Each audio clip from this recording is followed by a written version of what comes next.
الحمدللہ رب العالمین والعاقبۃ للمتقین والصلاۃ والسلام علی سید الانبیاء والمرسلین وعلی آلہ الطیبین واصحابہ الطاہرین، اما بعد فاعوذ باللہ من الشیطان الرجیم، بسم اللہ الرحمن الرحیم۔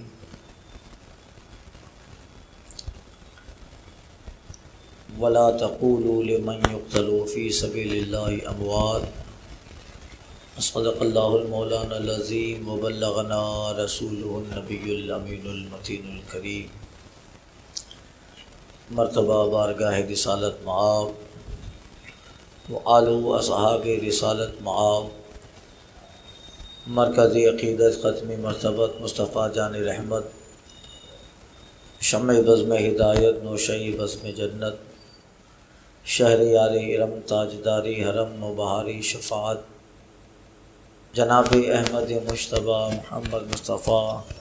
صلی اللہ علیہ وسلم میں درود پاک کا نذرانہ پیش کریں۔ پڑھی اللہ الصلاۃ والسلام علیک یا سیدی یا حبیبی یا رسول اللہ وعلی آلک واصحابک یا شفیعنا یوم الجزاء۔ امام اہل سنت فاضل بریلوی سیدی سرکار اعلی حضرت علیہ رحمت الرضوان ارشاد فرماتے ہیں، کیا بات رضا اس چمنستان کرم کی، کیا بات رضا اس چمنستان کرم کی، زہرا کلی جس میں حسین اور حسن پھول۔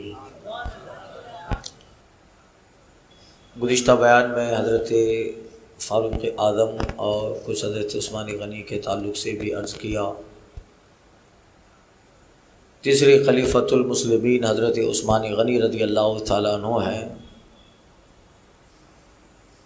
حضرت فاروق اعظم رضی اللہ تعالیٰ عنہ کی شہادت کے بعد صحابہ کرام رضوان اللہ علیہم اجمعین کے مشورے اور ان کے اتفاق رائے سے حضرت امیر المومنین عثمان غنی مقرر ہوئے۔ گزشتہ کچھ دن پہلے مفصل بیان حضرت عثمان غنی کی شان میں ہوا تھا، اور عثمان غنی رضی اللہ تعالیٰ عنہ وہ صحابی ہیں جن کو سرکار صلی اللہ علیہ وسلم سے کمال قرب ہے۔ حضور کی دو صاحبزادیاں حضرت رقیہ اور حضرت ام کلثوم حضرت عثمان غنی کے نکاح میں ہیں، اور اس کے بعد دوسری صاحبزادی دونوں جب وصال فرما گئی تو سرکار نے فرمایا اگر میری 40 صاحبزادیاں بھی ہوتی تو یک بعد دیگر عثمان کو دے دیتا۔ اتنی بڑی فضیلت ہے۔ جیش اسرت کا جب موقع آیا، تبوک کے لیے روانہ ہونا تھا، جنگ تبوک کے لیے مسلمانوں میں مال کی قلت تھی، غربت اور تنگی کا زمانہ تھا، اس لیے اس کو جیش عسرت کہا جاتا ہے۔ تنگی والا لشکر کچھ نہیں تھا۔ اس وقت حضرت عثمان غنی رضی اللہ تعالیٰ عنہ نے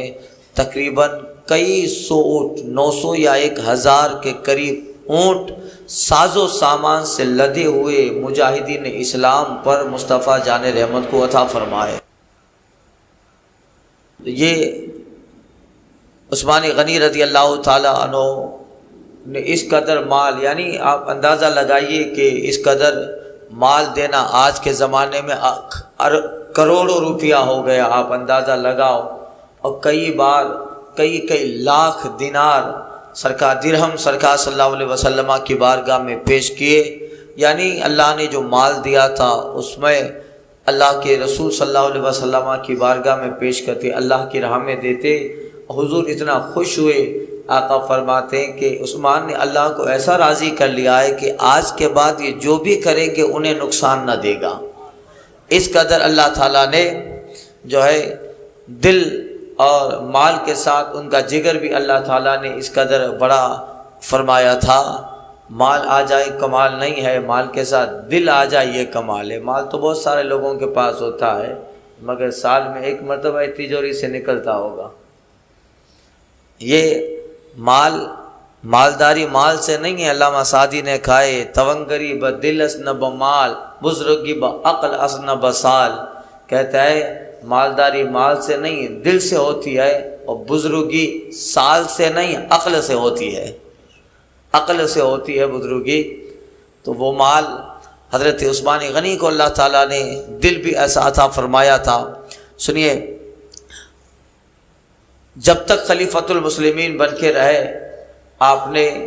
جو ہے آپ کے زمانے میں بڑے بڑے ملک فتح ہوئے، جو ہے شام کلیتاً مسلمانوں کے قبضے میں آیا، قبرص،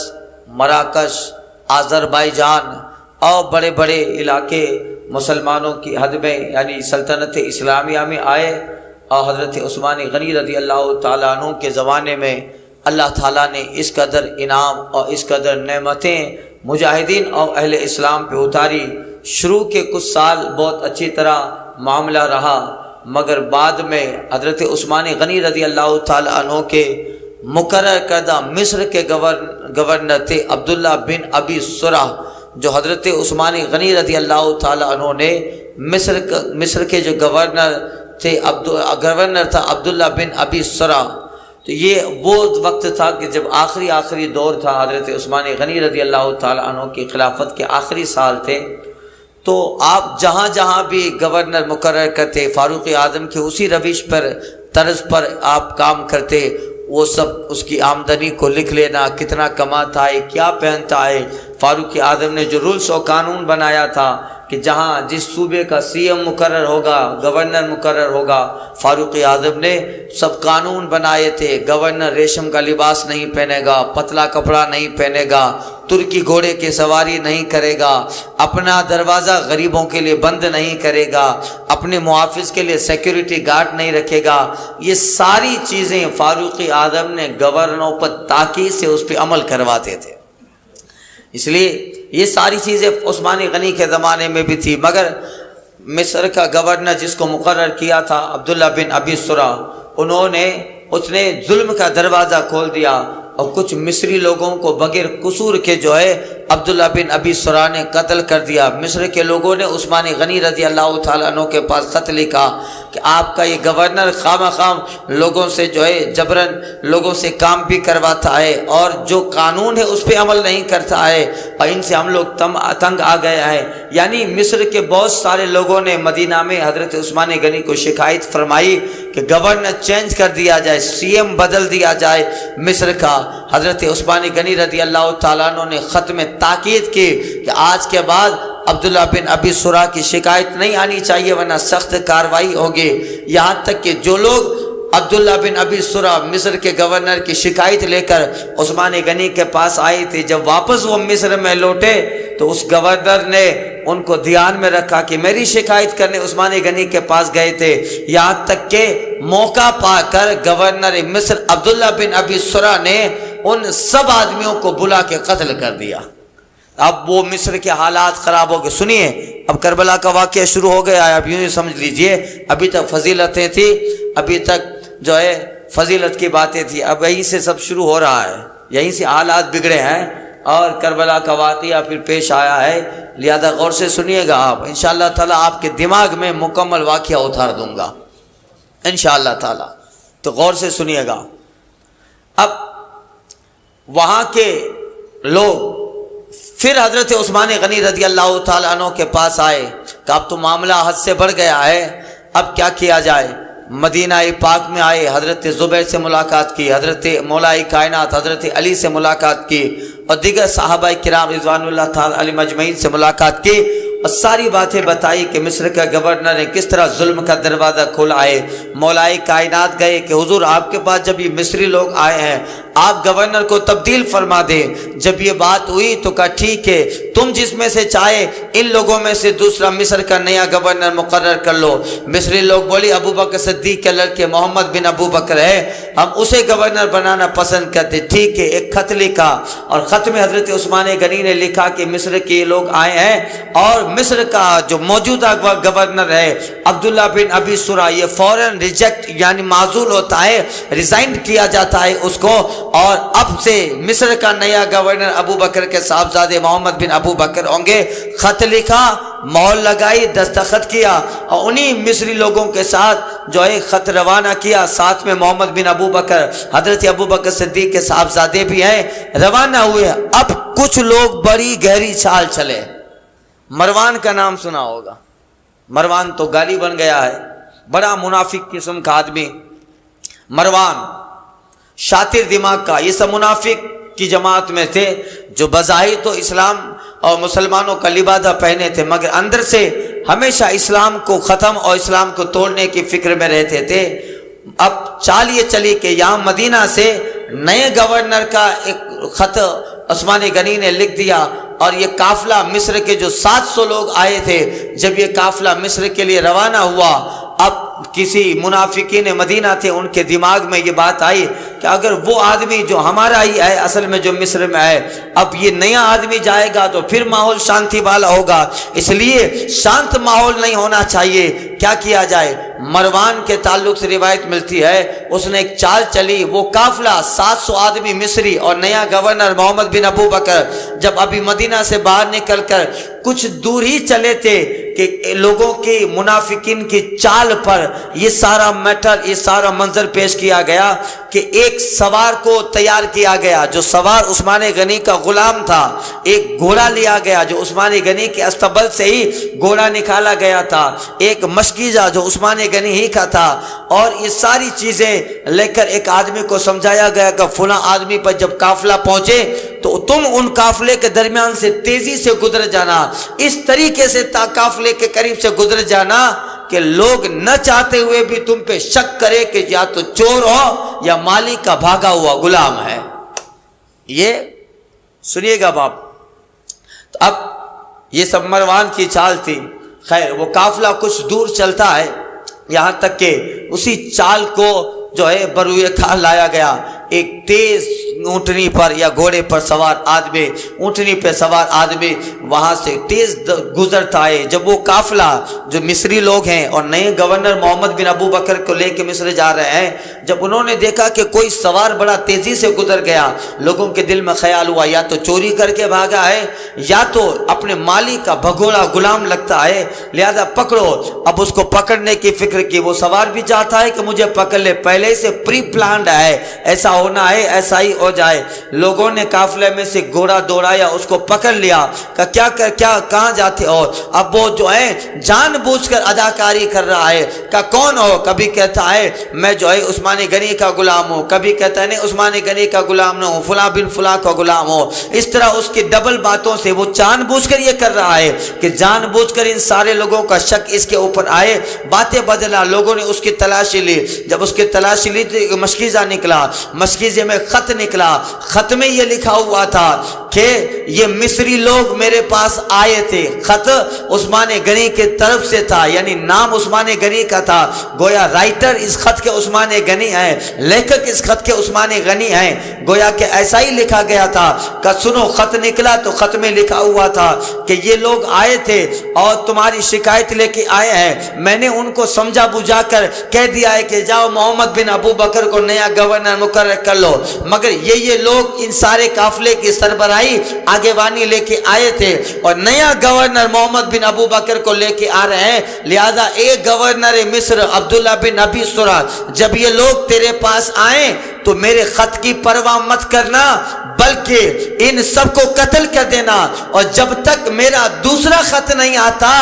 تم ہی گورنر کی شپ پر اور سیٹ پر قائم رہنا۔ اب جب یہ خط پڑھا لوگ بھڑک گئے، ایک تو ہمیں خط لکھ کے دیتے ہیں کہ محمد بن ابو بکر گورنر بنیں گے، اور یہ غلام کے ساتھ دوسرا خط گورنر مصر کو بھیج رہے ہیں عبداللہ بن ابی سرا کو، یہ گورنر نہیں تم ہی گورنر بن کے رہنا۔ یہ دوگلی چال ہو گئی، لوگ بھڑک گئے، مصر والے واپس ہوئے، مدینہ میں آئے اور حضرت مولا کائنات حضرت علی کو بلایا، صحابہ کو بلایا، دیکھیے یہ غلام بھی عثمان غنی کا ہے، یہ اونٹنی بھی عثمان غنی کی ہے، یہ مشکیزہ بھی عثمان غنی کا ہے، اندر خط کے نیچے دستخط اور یہ تحریر بھی عثمان غنی کی ہے، یہ کیا دو دو پالیسی ہو گئے، ہمیں تو کہتے کہ محمد بن ابو بکر گورنر ہے اور جا کر میرا خط دینا اور عبداللہ بن ابی سورہ کو گورنر پس سے فوراً اتار دو، اور ایک طرف اس کو خط دے کے کہہ رہے ہیں کہ یہی گورنر باقی رہیں گے، یعنی عبداللہ بن ابی سورہ ہی گورنر رہے گا، کیا کیا جائے؟ حضرت علی دیکھتے ہیں تو ان کو بھی تعجب ہو گیا،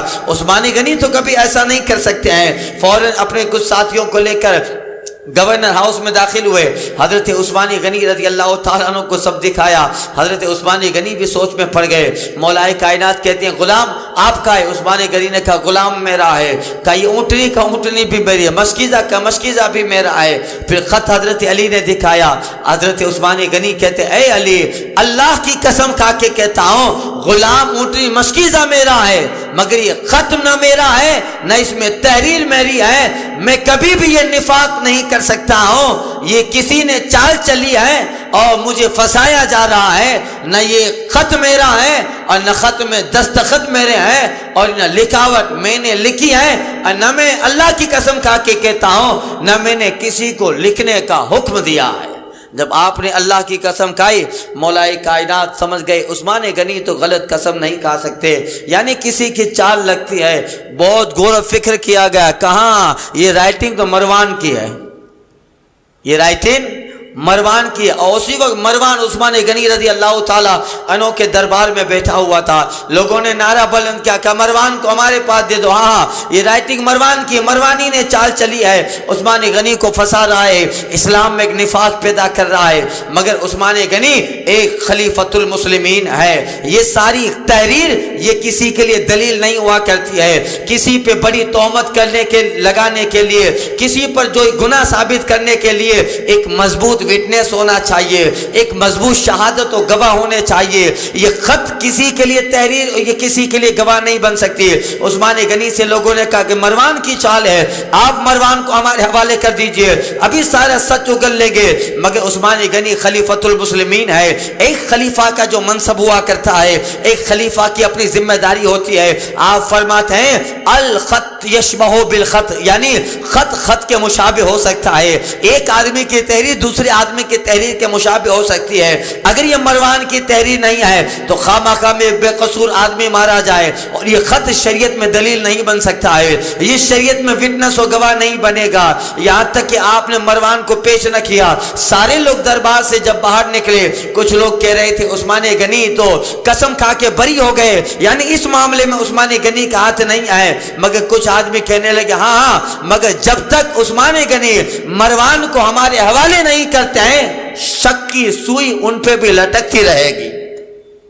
اب کیا کیا جائے؟ اب اسی طرح جو ہے معاملہ طول پکڑ گیا، اب حضرت عثمان غنی رضی اللہ تعالیٰ عنہ کو انہی مصریوں نے آپ کے مکان کا گھیراؤ کر لیا کہ نہیں یہ ساری چال عثمان غنی رضی اللہ تعالیٰ عنہ کی ہے، مروان کو ہمارے سپرد بھی نہیں کرتے ہیں، اور جو ہے وہ خود جو ہے اس معاملے سے بری نہیں ہو سکتے ہیں، یہ سارے وٹنس یعنی اونٹنی یہ غلام یہ مشکیزہ سب ان کا ہے، یہاں تک کہ ان 700 مصریوں نے بات مشورہ کیا کیا کیا جائے، کہ بس ایک ہی کام ہے، عثمان غنی یا تو خلافت سے دستبردار ہو جائیں ریزائن دے دیں، یا پھر ہم ان سے جنگ کریں گے، ہم کو یہ جو ہے منظور نہیں ہے، کتنا نفاق پیدا کر رہے ہیں، محمد بن ابو بکر کو گورنر بنا رہے ہیں اور ادھر خط لکھ رہے ہیں کہ وہی گورنر عبداللہ بن ابی سورہ باقی رہے گا، یعنی ہمارے عبداللہ بن ابی سورہ نے جن لوگوں کو قتل کیا ہے گویا عثمان غنی اس قتل میں راضی، یعنی اس طرح کی بے شمار باتیں کرنے لگے، اور وہ سارے بلوائی مصری لوگ حضرت عثمان غنی رضی اللہ تعالیٰ عنہ کے مکان کا گھیراؤ کر لیتے ہیں۔ جب حضرت علی کو پتہ چلا، حضرت زبیر کو پتہ چلا، عبداللہ بن زبیر کو پتہ چلا، اور ان سارے صحابہ کو پتہ چلا کہ ان لوگوں کو موقع ملا تو یہ سارے لوگ اندر جا کے عثمان غنی رضی اللہ تعالیٰ عنہ کو نقصان پہنچائیں گے، یا ان کو جو ہے ان کو قتل شہادت ان کو شہید کر دیں گے، اس لیے مولا کائنات نے پہرا بٹھا دیا حضرت عثمان غنی کے مکان کے قریب، ایک دروازے پر امام حسن کو بٹھایا، ایک دروازے پر امام حسین کو بٹھایا، حضرت زبیر نے اپنے ساتھیوں کو اپنے شہزادوں کو عبداللہ بن زبیر نے بٹھایا اور اس طرح بندوبست کیا گیا کہ یہاں بیٹھے رہو، کوئی بھی ان مصری لوگوں میں سے کوئی بھی عثمان غنی کے مکان کے اندر نہیں جانا چاہیے، یہاں تک کہ وہ پہرا لگا رہا۔ آپ کو تعجب ہوگا 40 دن تک عثمان غنی کے گھر کا محاصرہ کیا، پہرا لگا رہا، نہ اندر کھانا پہنچتا ہے، نہ اندر پانی پہنچایا جاتا ہے، نہ اندر دانا پہنچایا جاتا ہے۔ حضرت عثمان غنی ہیں، آپ کی بیوی حضرت نائلہ رضی اللہ تعالی عنہ آپ کے ساتھ ہے، یہاں تک کہ 40 دن کا طویل عرصہ گزر گیا اور اس طرح عثمان غنی کو خلیفۃ المسلمین امیر المومنین کو اپنے ہی مکان میں قید کر کے رہنا پڑا۔ یعنی حالات مصریوں نے ایسے بنا ڈالے، حالات ان بلوائیوں نے ایسے بنا ڈالے۔ اللہ اللہ، حضرت عثمان غنی سے کچھ صحابہ نے کہا تھا حضور اجازت دیجئے، یہ مصر تو ہمارے ہاتھ پہ ایمان لے آیا ہے، یہ لوگ مدینہ میں آ کر آپ کو دھمکی دیتے ہیں، اجازت دیجئے ابھی ان کو جو ہے ہم اپنی یا اوقات یاد دلا دیں گے۔ مگر عثمان غنی اگر اشارہ فرماتے سارے مدینے کے آپ کے سپاہی، آپ کے ساتھی، آپ کے غلام ان سارے 700 مصری لوگوں کا صفایا کر دیتے۔ مگر عثمان غنی چاہتے ہیں مصطفیٰ کی آبادی میں خون ریزی نہ ہو، مصطفیٰ کی زمین مدینہ پاک میں جو ہے قتل و غارت گری کا ماحول گرم نہ ہو۔ اور رسول پاک نے پہلے ہی بہت ساری باتیں عثمان غنی کو بتا دی تھی اور ایک شہادت کا مقام ملنا تھا، اس لیے سارے انتظام عثمان غنی کے ہو رہے ہیں۔ اور آقا نے فرمایا تھا عثمان ایک دن آئے گا لوگ مطالبہ کریں گے کہ تو خلافت سے دستبردار ہو جا، تو جو ہے خلافت کی قمیص کو اتار دے، مگر اے عثمان یہ نبی تجھے تاکید کرتا ہے کہ لوگ 1000 مطالبہ کریں مگر خلافت سے دستبردار مت ہونا، خلافت پہ تو جو ہے متمکن ہی رہنا۔ اس لیے ایک طرف حضور کی وہ حدیث تھی، آپ خلیفۃ المسلمین، لوگ مصری لوگ کہہ رہے ہیں کہ آپ ریزائن دے دیں، آپ استعفیٰ دے دیں، ہمیں آپ منظور نہیں آئے، اور جو ہے مگر آپ یہ حدیث کے تحت کہ آقا نے فرمایا تھا عثمان خلافت سے دستبردار نہیں ہونا، ایک خلافت کی قمیص کو مت اتارنا، یہ سارے حالات تھے۔ یہاں تک کہ کچھ مصریوں نے رات کے وقت جو ہے ایک پلان بنایا، حضرت ابو بکر صدیق کے صاحبزادے محمد بن ابو بکر کو دیکھ کر پچھلے والے مکان سے جو ہے حضرت عثمان غنی کے مکان میں کسی بھی طرح داخل ہو گئے۔ جب داخل ہوئے حضرت ابو بکر کے صاحبزادے حضرت محمد بن ابو بکر قریب گئے، حضرت عثمان غنی کی داڑھی پکڑ لی، حضرت عثمان غنی نے حیا دلائی، غیرت دلائی، اے محمد اگر آج تمہارے باپ ابو بکر زندہ ہوتے، حیات ہوتے اور ہمارے سامنے ہوتے اور تجھے دیکھتے کہ تو میری داڑھی پکڑا ہے تو بتا آج تیرے باپ ابو بکر تیرے ساتھ کیا کرتے۔ یہ جملہ اس کے اندر غیرت آ گئی، فوراً چھوڑ دیا، چلے گئے۔ مگر ان کے ساتھ جو دوسرے ساتھی آئے تھے، بعض لوگ کہتے ہیں کہ ایک کا نام حمار، ایک کا نام اسود تھا، وہ دونوں مصری لوگ مکان کے اندر گھس گئے، حضرت عثمان غنی پہ تلوار وار کرنے لگے، یہاں تک کہ تلوار کو روکتے ہوئے حضرت عثمان غنی کی بیوی نائلہ قریب آ گئی، اس مصری کی تلوار کو روکا مگر ان کی انگلیاں بھی کٹ گئیں اور انہوں نے پھر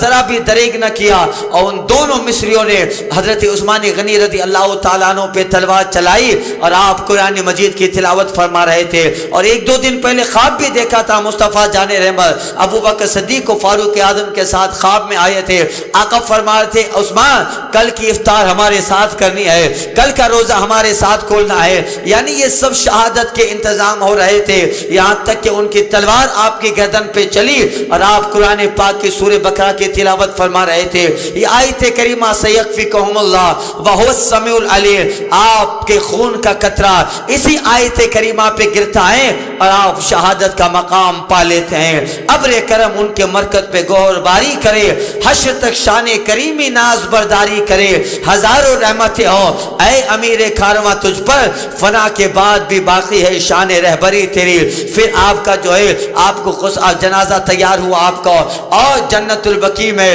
حیش کوکب کے مقام کے قریب حضرت عثمان غنی رضی اللہ تعالی عنہ کو دفن کیا گیا۔ اللہ اللہ، اب اسلام میں وہ زور آیا جو دور فتنوں کا دور کہا جاتا ہے، بس اس وقت سے آج تک فتنہ کبھی تھما نہیں ہے۔ اب سنیے گا، اسی کی ایک کڑی کربلا کا واقعہ بھی آگے جو آئے گا، یعنی وہی ایک یزید بھی ایک فتنہ ہی تو تھا۔ اب یہاں سے وہ دور شروع ہو رہا ہے کہ منافقین طرح طرح کی چالیں چل کر اسلام میں پھوٹ اور طرح طرح کی باتوں سے اسلام کو کمزور بنانے کی کوشش کر رہے ہیں۔ اب سنیے، حضرت عثمان غنی کی شہادت ہوئی تو اب لوگوں کا مطالبہ ہوا کہ قاتلین عثمان سے قصاص لیا جائے، یعنی جن لوگوں نے عثمان غنی رضی اللہ تعالیٰ عنہ کو شہید کیا ہے ان سے بدلہ لیا جائے۔ خیر، عثمان غنی رضی اللہ تعالیٰ عنہ کی شہادت کے بعد صحابہ کی رائے اور اتفاق سے حضرت مولائے کائنات حضرت علی رضی اللہ تعالیٰ عنہ امیر المومنین بنے، خلیفۃ المسلمین بنے، مگر حالات بڑے کمپلیکیٹڈ ہو گئے۔ حضرت عائشہ صدیقہ رضی اللہ تعالیٰ عنہ کی طرف کچھ لوگ شکایت کرتے ہیں علی خلیفۃ المسلمین بنے ہیں، مگر عثمان غنی کا قتل اسلام میں ایک بہت بڑا ثانیہ ہے، ایک بہت بڑا میٹر ہے، مگر علی مولائے کائنات خلیفۃ المسلمین بنے، اس کے باوجود خلیفہ کو تو اپنے اگلے خلیفہ کی قصاص کا مطالبہ کرنا چاہیے تھا، ان مصری ان بلوائیوں سے عثمان غنی کے قتل کا قصاص لینا چاہیے۔ یہاں تک کہ منافقوں نے ایسی چالیں چلی، یا حضرت عائشہ کے پاس الگ باتیں کرتے، وہ مولائے کائنات کے پاس الگ باتیں کرتے، یہاں تک کہ اسی طرح سے پھر جنگ جمل کا واقعہ پیش آیا۔ حضرت عائشہ اپنے ساتھیوں کو لے کر بصرہ میں پہنچے، حضرت مولائے کائنات اپنے ساتھیوں کو لے کر بصرہ پہنچے، اور ان دونوں جماعتوں میں پھر تکرار پیدا ہوا اور جنگ جمل کا واقعہ پیش آیا۔ یعنی میٹر صرف حضرت عثمان غنی کا قصاص تھا۔ حضرت عائشہ اور ان کے ساتھی کہہ رہے تھے قصاص لیا جائے۔ اب حضرت مولائے کائنات کہتے ہیں حالات کو دیکھا جائے، مصلحت سے کام لیا جا رہا تھا۔ آپ انکار نہیں کر رہے تھے کہ قاتلوں سے قصاص نہیں، قاتلوں سے تو بدلہ لینا ہے، مگر مصلحت اور حکمت حضرت علی جان رہے تھے کہ ابھی جو ہے معاملہ بڑا تازہ ہے، اب اگر قصاص ابھی لیا گیا تو آگے چل کے بہت سارا اسلام کو نقصان ہو سکتا ہے، اس لیے حضرت علی قصاص تو لینا چاہتے تھے مگر معاملہ تھوڑا ڈیلے کرنا چاہتے تھے کہ تھوڑا مصلحت اور حکمت کے تحت بعد میں قصاص لے، مگر یہاں کچھ لوگ حضرت عائشہ کو آ کے کہتے تھے نہیں ابھی قصاص لینا ہے۔ اب ایک جماعت کہہ رہی ہے قاتلین عثمان سے بدلہ لو، مولائے کائنات کہتے لیں گے مگر تھوڑا اس کو مصلحت و حکمت سے کام لینا ہے، تھوڑا وقت جانے دو۔ اب اسی میٹر کو اتنا گرمایا گیا کہ اسی میٹر کے تحت جنگ جمل کا واقعہ پیش آیا، یہاں تک کہ کچھ لوگ ملک شام پہنچے۔ حضرت امیر معاویہ رضی اللہ تعالیٰ عنہ ابو بکر صدیق کے زمانے میں دمشق کے گورنر ان کے بھائی ہوئے تھے، اور ان کے وصال کے بعد حضرت امیر معاویہ رضی اللہ تعالیٰ عنہ دمشق کے گورنر مقرر ہوئے۔ پھر فاروق اعظم رضی اللہ تعالیٰ عنہ کا زمانہ آیا، حضرت امیر معاویہ وہاں کے گورنر رہے، حضرت عثمان غنی کے زمانے میں غالباً پھر پورا شام حضرت عثمان غنی نے حضرت امیر معاویہ رضی اللہ تعالیٰ عنہ کے حوالے کر دیا۔ اب کچھ لوگ وہاں بھی پہنچے کہ دیکھیے علی خلیفۃ المسلمین بنے ہیں مگر ابھی تک اتنا ٹائم ہو گیا، عثمان غنی کے قاتل ایسے ہی گھوم رہے ہیں، یہاں تک کہ حضرت امیر معاویہ کو الگ بات کہی یا مولائے کائنات کو الگ باتیں کہتے ہیں، یہاں تک کہ عثمان غنی کا بدلہ لینے کے لیے کہ نہیں بدلہ لیا جائے گا، علی کیوں منع کرتے ہیں؟ یہ میٹر اتنا کمپلیکیٹڈ ہو گیا کہ کچھ خارجی لوگوں نے ایسا رول ادا کیا۔ حضرت امیر معاویہ ملک شام سے نکلے، کوفہ سے حضرت مولائے کائنات نکلے اور ایک جگہ جس کو صفین کہا جاتا ہے، اسی میٹر پہ دونوں جماعتوں میں جنگ ہونے لگے۔ امیر معاویہ رضی اللہ تعالیٰ عنہ ان کا لشکر کہہ رہا ہے کہ فوراً بدلہ لیا جائے، حضرت مولائے کائنات کہہ رہے کچھ حکمتیں ہیں، سمجھو بات کے میٹر کو سمجھنے کی کوشش کرو۔ اتنا یہ میٹر گرمایا گیا کہ پھر اسی میٹر کے تحت امیر معاویہ کا لشکر الگ، حضرت مولائے کائنات کا لشکر الگ، اور اسی میٹر کے تحت ان دونوں لشکروں میں صفین کے مقام پہ جنگ ہوئی اور بہت سارے دونوں جماعتوں سے لوگ شہید ہو گئے، دونوں حق پہ، دونوں جو ہیں حضرت امیر معاویہ بھی جنتی صحابی، مولائے کائنات بھی صحابی رسول اور خلیفۃ المسلمین داماد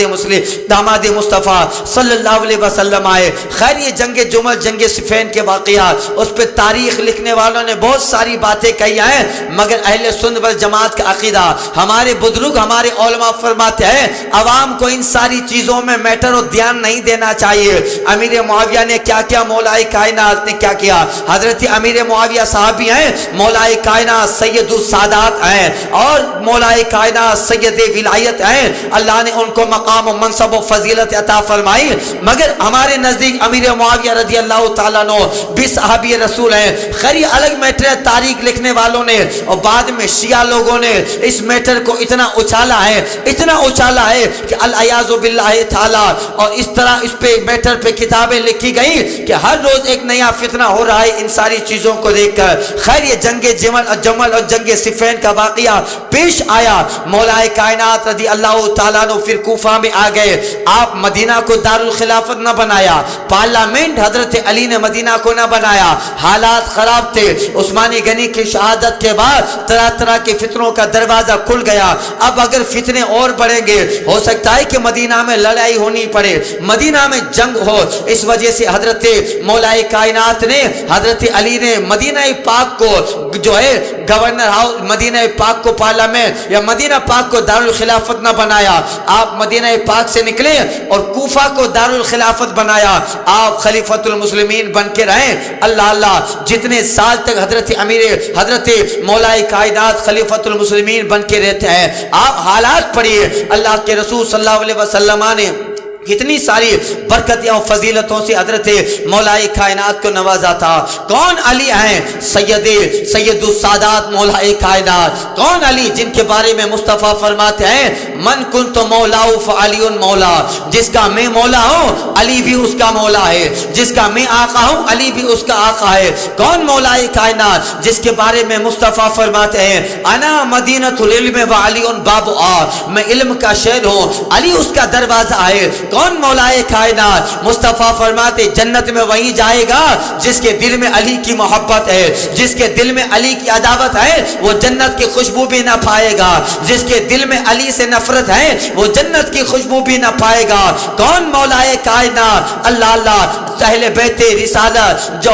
قیامت تک جن سے منسوب رہیں گے، اور دنیا جن جو ہیں علی کی محبت پر قیامت تک اہل اسلام جن کی محبت پہ فخر کرتے رہیں گے، وہ مولا کائنات اللہ کے رسول صلی اللہ علیہ وسلم کی محبت نے اللہ تعالیٰ نے کتنے بڑے مقام و منصب جناب مولا کائنات کو عطا فرمائے۔ مصطفیٰ جان رحمت کی وہ برکتیں حضرت علی کو ملی تھی۔ جب جناب فاطمہ زہرا کا نکاح فرمایا حضرت علی سے مصطفیٰ جان رحمت نے، مصطفیٰ جان رحمت اپنی بیٹی حضرت فاطمہ زہرا سے فرماتے او بیٹا فاطمہ، میں اللہ کی مخلوق میں سب سے بہتر انسان سے تیرا نکاح فرمایا ہے، اللہ کی مخلوق میں سب سے بہتر انسان سے تیرا نکاح فرمایا ہے۔ مولا کائنات کے پاس جو ہے اپنا مکان نہ تھا، مگر شادی کے بعد اب الگ مکان کی ضرورت ہے۔ حضرت زید بن نعمان کر کے غالباً کوئی صحابی ہیں، انہوں نے مولا کائنات کو مکان دیا، اور پھر مصطفیٰ جان رحمت بار بار حضرت فاطمہ مولا کائنات کے پاس آنا جانا ہوا۔ سرکار جب بھی حضرت علی کے مکان پہ جاتے، جب بھی فاطمہ زہرا کے مکان پہ جاتے، مصطفیٰ جان رحمت فرماتے السلام علیکم یا اہل البیت، السلام علیکم یا اہل البیت، اور وہ آیت تطہیر نازل ہوئی تھی۔ مصطفیٰ جان رحمت نے چادر میں اہل بیت پاک کو لیا، یعنی ایک ران پہ امام حسن کو بٹھایا، دوسری ران پہ امام حسین کو بٹھایا، اور چادر میں حضرت علی کو مصطفیٰ نے لیا، حضرت فاطمہ زہرا کو چادر میں لیا۔ مشہور باتیں ہیں، مگر فضائل اہل بیت میں یہ آج کے دن بیان کرنا ضروری ہے، ورنہ یہ باتیں بار بار ہم نے سنی ہے۔ سنیے مولا کائنات کی فضیلت اہل بیت اساس، جس کو پنجتن پاک کہتے ہیں، ان چاروں نفوس قدسیہ، اور خود مصطفیٰ جان رحمت 5 تن یعنی 5 پاک بدن، 5 تن جس کو ہم پنجتن کہتے ہیں،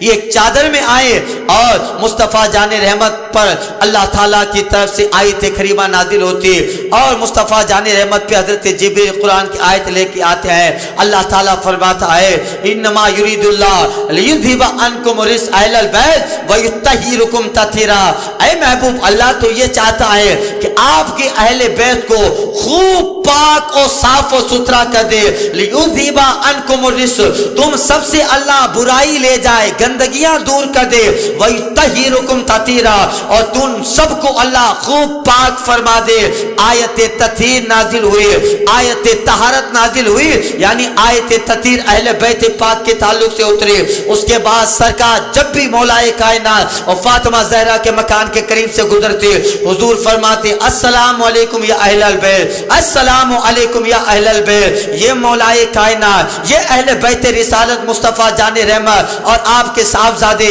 حضرت امام حسنین کریم صاحبزادی حضرت فاطمہ زہرا اور مولا کائنات، یہ ساری فضیلتیں اللہ تبارک و تعالیٰ نے پنجتن پاک اور مصطفیٰ جان رحمت کے صدقے میں حسنین کریم حضرت زہرا اور مولا کائنات کو عطا فرمائی۔ بتائیے کیا فضیلت ہے ان کی، یہ اہل بیت کے تعلق سے اللہ قرآن میں آیتیں نازل فرما رہا ہے۔ کیا مقام و منصب جناب اہل بیت کا ہے۔ اللہ جب جبریل کو بھیجتا ہے، حضرت جبریل ان کے مکان میں بغیر اجازت داخل نہیں ہوتے، جبریل کسی سے اجازت طلب نہ کرے۔ اللہ کا جلیل قدر فرشتے اور سید الملائکہ ذوالقوۃ المتین سدرہ نشین روح الامین حضرت جبریل ہے، مگر اللہ کا فرشتہ بھی جب اہل بیت پاک کے مکان پہ آتا ہے، اللہ نے فضیلت کتنی دی ہے، جناب جبریل آ کر ان کے پاس دروازے میں اجازت طلب کرتے ہیں، اہل بیت پاک اجازت دیں تو جبریل ان کے مکان میں آئے۔ استاد زمن فرماتے ہیں بے اجازت ان کے گھر جبریل بھی آتے نہیں، بے اجازت ان کے گھر جبریل بھی آتے نہیں۔ قدر والے جانتے ہیں شان و قدر اہل بیت، بے ادب گستاخ فرقے کو سنا دے اے حسن، بے ادب گستاخ فرقے کو سنا دے اے حسن، یوں کہا کرتے ہیں سنی داستان اہل بیت، یوں کہا کرتے ہیں سنی داستان اہل بیت۔ یہ اہل بیت اطہار اور مصطفیٰ جان رحمت کا وہ خاندان ہے۔ آقا فرماتے ہیں فاطمہ میرے جگر کا ٹکڑا ہے، فاطمہ کو جس نے راضی کیا اس نے مجھے راضی کیا، اور جس نے فاطمہ کو نقصان پہنچایا اس نے مجھے نقصان پہنچایا، اور جو مجھے نقصان پہنچائیں حقیقت میں وہ اللہ سے جو ہے دشمنی کر رہا ہے۔ یعنی اولیاء کی شان اور جناب زہرا کی شان مصطفیٰ جان رحمت نے جو بیان فرمائی، فاطمہ میرے جگر کا ٹکڑا ہے۔ مصطفیٰ جان رحمت حضرت فاطمہ اور مولا کائنات کی نکاح کے بعد ایک دن تشریف لے جا رہے تھے، اور یعنی نکاح کا بھی تازہ واقعہ نکاح ہوا تھا، اور مصطفیٰ جان رحمت حضرت فاطمہ کے مکان میں تشریف لے گئے، سلام کیا، جواب ملا، اور مصطفیٰ جان رحمت پانی کا ایک گلاس منگواتے ہیں، اس پہ کچھ پڑا، سرکار نے اور پانی کے کچھ قطرے حضرت فاطمہ زہرا کے جسم پر، آپ کے سینہ پاک پر، اور کچھ قطرے پانی کے مولا کائنات کے سینے پر مصطفیٰ جان رحمت نے چھڑک دیے۔ اس کے بعد جب حضرت علی خلیفۃ المسلمین بنے اور بڑے بڑے فیصلے اور بڑے بڑے مشورے اور بڑے بڑے گتھیوں کو حضرت علی نے جب سلجھایا، لوگ کہتے تھے علی کوئی آدمی کے دماغ میں یہ حل آ نہیں پاتا ہے، علی کے دماغ میں فوراً مسئلے کا حل آ جاتا ہے، علی یہ ساری باتیں کہاں سے آتی ہے دماغ میں، ابھی تو کوئی آدمی میٹر پیش کرتا ہے اس کی بات ختم نہیں ہوتی، سارا حل قرآن کے حوالے سے علی کے دماغ میں آ جاتا ہے، حدیث کے حوالے سے علی کے حوالے میں دماغ میں آ جاتا ہے، علی اتنا سارا دماغ اتنا سارا فیصلہ کیسے کر لیتے؟ اور مولا کائنات فرماتے ہیں بس شادی کے کچھ دنوں کے بعد مصطفیٰ جان رحمت نے پانی کے چند قطرے علی کے سینے پہ ڈالے تھے، اللہ نے علی کا سینہ ایسا چوڑا کیا، ایسا کشادہ کیا، زمین کا کوئی بھی میٹر آتا ہے بیان کرنے والا اس مسئلے کو ابھی بیان کر نہیں پاتا ہے، اللہ علی کے دل میں